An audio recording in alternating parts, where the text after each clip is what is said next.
All right, today I will be reading the final chapter of Parrot in the Oven. It is chapter 11 and it's called Going Home. The next day I woke up still bruised, but got dressed quickly, feeling in my muscles a satisfying ache, like I did something really dangerous and survived it. We were going to hang around uptown under the maple trees near Long's drugstore. The guys figured we could steal some flashlight batteries, bottles of lotion or aspirin, and then sell them to people looking for a bargain. While I was thinking about it, I remembered that I promised my mother I'd clean my room and rake the yard. Usually, my shoulders got slippery when my mother's hand came asking to do chores. Mops and brooms, sometimes dishes popped mysteriously out of my hands. But I was trying to help more around the house, and I was anxious to go out with the gang, and I didn't want Mom's eyes to narrow suspiciously. I swept the floor of my room. I stuffed my dirty clothes in the closet, and fighting against whirlwinds from a coming storm, raked the leaves in the yard. After I was done, I rushed into the bathroom to wash up. A feather was tickling the back of my throat. I stared into the mirror, imagining myself a brown Cary Grant and thinking about Rita, about how the night before she fluttered her eyelashes against my cheek and stabbed the inside of my ear with the moist tip of her tongue. When she dropped hints that there'd be more surprises to come, my lungs became heavy as soaked towels. The light bulb in the bathroom was blazing a white star in the mirror, and looking at it, I was surprised by how much pleasure and agony could burst from one's heart at the same time. For once, I understood what my grandma used to say about happiness. She'd say that it came from breathing air that escaped from a tiny hole in heaven. But if you breathed too much, you became sick with a desire to go there, and you couldn't live your life properly. At the door, I remembered my mom and yelled to her that I was going to play baseball. She was in the kitchen sifting cans in the storage pantry. She shouted back that I should stay home since she was making chicken soup for lunch, and later planned to go with Dad to negotiate something about Grandma's house. I picked up my old baseball mitt. I sort of lost the magic for baseball. I'd sort of lost the magic for baseball, and it showed in my old glove. The seams along the heel were bursting, and the bootstring webbings were loose. The few times I did play, fastballs kept squirting out and popping me in the face. I knew it'd serve as a good excuse for going out, though. I went down the hall past Magda's room. She was in front of her old beaten up dresser, combing her hair. She hadn't teased it yet, and her hair was a smooth current of dark, moonless water. When she saw me in the reflection of the mirror, she frowned and clacked the brush down. What are you looking at? Nothing. She picked her brush back up and held it poised in front of the mirror. What do you think if I peroxide my hair? She asked, gently plucking at her eyebrows. You look like Conchita Rodriguez. She's a monster. Well, that's how you look. Who asked you anyways? Magda said, straightening her face in the mirror. As I went back into the kitchen, I heard the electricity in the refrigerator click on. Chicken soup was bubbling on the stove, its aroma roaming like a spirit through the room. I found Mom inside the pantry and waved the baseball mitt in her face. Mom, this is an important game. They're all important games, mijo, she said, putting her cleaning rag down. I followed her around the kitchen as she bussied over, finding a can opener. She fussed with her hair, unknotting the tangles. What I need is a hairbrush, not a can opener. But Mom, that is different, really. You're going to play baseball in this weather? She peered outside the window. The wind was splashing hard on the maple trees. You quit playing baseball months ago, Manuel. I know that. Don't try to fool me. Besides, you came home pretty late last night. She stopped plucking at her hair and sized me up and down. I guess my face was bruised in spots. I'd put on a cotton sweatshirt and a baseball cap with the word baseball knitted in big red letters on the top. I lowered the brim so that she couldn't see all that much, turned, and unpinched the glove from under my arm, and began smacking my fist inside it. It was a dry, hollow sound. Well, I suppose it's okay, she said, finally, but don't come back late. I knew she believed me about as far as she could throw the refrigerator, but I guess she was sort of surprised I even tried to make an excuse. Nada wouldn't have even bothered. She'd made up her mind to leave him alone and hope for the best. I thought at first she was wishing the same for me, but the way she looked at me was different, like she knew I'd do the right thing. After tossing my glove and baseball cap in some bushes, I ran to Long's drugstore. It was far away. I had to walk sometimes, and when I did, I noticed how furious the wind was getting. A storm was darkening the clouds. Telephone wires whirred and papers scorched across the sidewalk. When caught in the bushes, they scrabbled noisily around the castanets before shooting out again, stiff as shotgun blast. The guys were sitting on the stone bench when I finally got there, except Mondo, who had his hands shoved in his pockets and was leaning against the wind. Even though it was cold, he had his shirt tail out, but over it he wore a dark blue industrial jacket. Unzipped, he watched a woman scramble to her car, her knees bent low and arms crossed to pin down her skirt, and cackled so loud the woman turned and scowled at him. There was his black eye selling newspapers in front of the store. He had on a gray knit cap curled around his ears and a Letterman jacket with the collar turned up. He never said anything when customers snatched a paper and rudely dished a coin at him. Then he caught Eddie eyeing him and moved over by the department store further down the mall. Goody, wearing only a sweatshirt, kept rubbing his hands and burring his lips. His voice came with a clatter of teeth. Maybe we should snatch some old lady's purse, he said, hunching over. We're bound to make $20, maybe $30. Mondo smoothed back his wind-mussed hair and thought about Godey's plan. It's true, he said.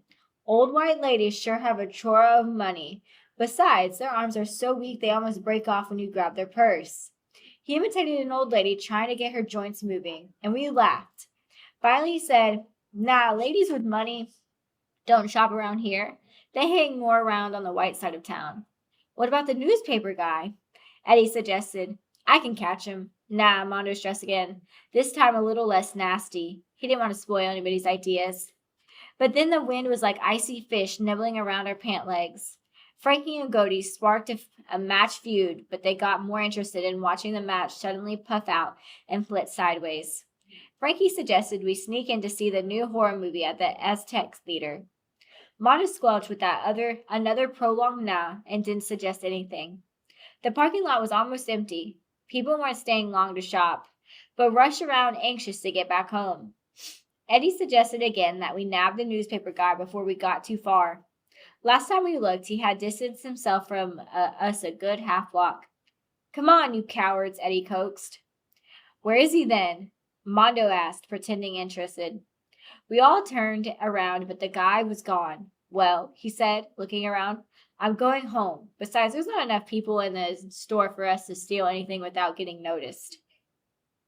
As he was shaking the cold out of his legs, a huge gust of wind came splashing against the tree above us, heaving over a branch and knocking against one of the electric wires. That's not good, Mondo said, nodding ominously at the tree. Then, without saying goodbye, he stretched his arms, made a military salute, and walked across the parking lot. Frankie, Godey, and I offered to tag along with him, but he waved us off, saying he and Patty planned to watch television alone. As Mondo walked across the parking lot, some old geezer came out of the store, fiddling with his car keys. When he reached for the door, Mondo came up behind him and twirled a fist over his bald head. Eddie moved forward, but Mondo walked quickly, massaging and winding his arm as if he was only kidding. Gee, I thought he wanted to jump that guy, Eddie said glumly, walking back to us. He looked over at Mondo, edging into the wind before disappearing behind a corner building. I guess he's too chicken, like some people I know. He upped his chin toward us. Yeah, but he's got a girl, Godey said, clacking his teeth. I got a girl too, Eddie said. But before he could say anything more, another huge wind set off what sounded like a catapult in the tree above us. We all jerked up, thinking we'd be crushed by a collapsing branch or struck dead by a sparking power line. Instead, the whole tree jolted as if pulled suddenly from above by the fist of a cloud. The tree snapped back, cracking and groaning against the power lines. Hey, we better get out of here, Frankie said. Sometimes these frickin' trees kill people. That's when Eddie, his hand like a shovel, stopped me and said that I should stay with him. What are you going to do? Frankie asked. Go down the mall? Go down the mall where? Hey, who the hell do you think you are asking me questions? The FBI? Eddie flipped a book of matches he had in his hand at Frankie's shoes. No, Frankie said, looking at the matches. Well, it's none of your damn business, okay? Me and Manny are just going to check out the Rukas. There ain't no Rukas, Frankie said. We've just been talking for an hour about what we're going to do, and now you want to go down the mall? Well, so what? Hey, look, Frankie said, opening his palm in appeal. I just don't want you guys to try anything, that's all. We gotta be together, and plan it out. Gah, Eddie said, exaggerating Frankie's accusation. Who the hell do you think you are? Are we gonna steal something? Do you think we're thieves or what? What are you talking about? Frankie asked, confused. He knew Eddie was a thief. I'm talking about you, pendejo. You stand there accusing us of stealing and then say that I am talking about it? Well, I am not accusing you of anything. Yeah, you are, and if you don't watch it, you're going to find some teeth in your hand. Frankie scraped his lower lip with his upper teeth, thinking, You want to go with him? He asked, shifting his eyes to me. Yeah, I'll go with him. What's the big deal? Really? Yeah, what's the big deal? Eddie piped in. You could tell by Frankie's face it was obviously a big deal. Frankie said Eddie liked to walk down the street and just for the kick of it, punch some white guy in the mouth. He said Eddie liked to hit white guys square on the jaw because their faces reddened with surprise. He hated white guys, especially those that dressed in button sweaters, cotton pants, and loafers, which was curious since Eddie was a white guy himself. In fact, Mondo and Eddie weren't full brothers. Mondo's dad was named Montez, and he was in prison for assaulting a police officer. And Eddie's dad was named Owens, and he died a long time ago, knifed by a man who said he cheated at cards. But even without splitting of names, anybody could tell they weren't all the same blood. Mondo had curly black hair, thick enough to bang combs, and sprinkles of pimples on his cheeks and forehead. Eddie was so white when he got agitated, little rosebuds bloomed on his face, then closed again like tiny fists. I wish I had remembered all this when I agreed to go with Eddie, but I followed him anyway, snatching glances at Frankie and hoping maybe he'd wave me back. Instead, Frankie walked across the parking lot as if to go home, shading his eyes from blusters of dusty wind. What are you looking at? Eddie asked. Frankie. Screw him. He don't make the rules. Eddie was walking fast, still angry. An empty soda can came hammering down the mall, and Eddie, with a sneer, kicked it back into the shifting wind. The day sure was wild and blustery. Trees were creaking and whining like rusty wheels. A few shreds of sunlight twisted in the branches. Shadows grew and slipped under the trees, like dolphins frolicking about, and more than once, when I glanced to the side, I had the feeling that a tree was walking alongside me. Eddie didn't seem to feel the trees at all. He walked with a heavy purpose to his heels, swiveling his head, his eyes making popping noises when he blinked. Not much other than the weather was happening at the mall. A knot of cars tried to untangle at an intersection. A flying pigeon was swept crazily by a sudden burst of wind. Then I heard a little buffeting sound on the trees, like a whole audience of people were tapping their fingers lightly on paper. I checked with my open palm, and a cold needle of rain pricked my skin. I was about to tell Eddie that maybe we ought to head for home when I saw the soft blue cords in his throat tighten. He began to move faster. Across the street, a lady with a black dress and clear plastic raincoat came rushing out of the Guarantee Savings Bank. She had a flat black purse covering her head and hunched against the wind. Eddie paused at the curb, eyeing the woman. He glanced both ways down the street, which I thought strange, since he usually walked across streets, practically daring cars to run him over. The lady stopped by her car and began to root for something inside her purse. The rain was beginning to tap harder on everything. While she leaned against the door, the wind flailed her plastic raincoat and she beat it down with her hand. Finally, she plucked out some keys and opened the door. By then, the rain was splattering hard on the asphalt and glazing the windshield, and Eddie had crossed the street moving fast, blotches of red flaming in his cheeks and his mouth set in a mean clench. Suddenly, with his legs hinging like a jackknife, he lunged and blasted his foot against the car door. The door didn't close, but instead sprung back, stopped by the lady's hand. She was stunned. She skidded her heel on the sleek asphalt and flopped down on her butt with a splashy thud. As she did, her purse dropped, and Eddie knelt down quickly to grab it, pushing her leg away. The lady sat there, surprised, her left ankle crooked and the white slip of her dress showing through, wet and ruffled. She didn't look so pretty as when she had first walked out of the bank, and I was surprised to feel a small trickle of excitement seep down my throat. The lady's hand must have awoken to the pain because she looked at it like it had been struck by lightning. The corners of her mouth twitched and her eyes opened, amazed.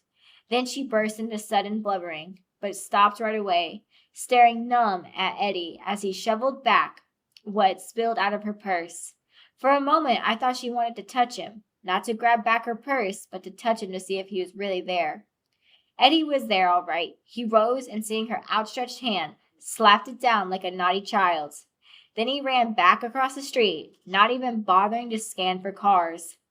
He rushed past me, not saying anything. His lungs were pumping for air. I called for him to wait, but he didn't even turn around. I ran after him down the mall, the wind pressing my back and legs pounding hard on the sidewalk. I was afraid I'd bust a knee joint. I was running so hard. I was too hurt and bruised from the beating the day before to catch him, though. Already he was shrinking in the distance. Before rounding the corner of Long's drugstore, Eddie finally turned, and that's when I recognized him as Magda's boyfriend. The distance was the same as when I first saw him near the maple trees. That's how I knew it was him. Magda wasn't seeing him anymore because she said she never really liked him, but only wanted somebody to be with her. I tried calling again, louder, but all that came out of my throat was a tremble of vocal cords. In that instance of trying to call out to Eddie, everything changed. It was like I'd finally seen my own face and recognized myself, recognized who I really should be. Then I didn't feel like catching up to Eddie more. Instead, I wanted to grab him and scold him about how to treat people, how to be somebody who knows how to treat people like my sister, like that lady, but I didn't really feel like running anymore. Forget Eddie, I thought. Even if I caught him, he wouldn't understand anything I'd say. I slowed down to a walk, just as the wind and rain were dying. I stopped at the parking lot and half-heartedly searched around. It was empty of cars. Puddles of rain mirrored 100 cloudy skies. Eddie was nowhere to be seen. The newspaper guy had migrated back to his spot in front of the drugstore. Although he was packing his things, some newspapers, soggy in his hand, were bleeding ink between his knuckles. He tossed them into the trash can, wrung the ink from his fingers, and gazed at me with pitying eyes.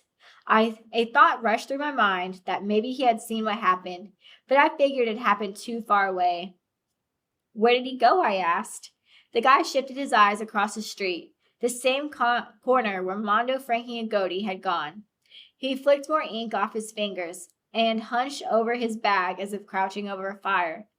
I shrugged and rubbed my forehead with the back of my hand. Suddenly, the guy's head lifted and eyes focused over my shoulder. Down the mall, over by the department store, a black and white cop came cruising in and out of the line of trees. 2 cops were inside, and the passenger one pointed his finger at me and shouted to the driver. The driver pressed down the pedal and the car jerked forward, wobbling as it climbed over a curb. I was about to bolt down the street, but the newspaper guy stopped me saying, "Hey man, just cool it." The cops were on us instantly, swerving to a stop. My neck was hot as radiation and my brain racing for excuses.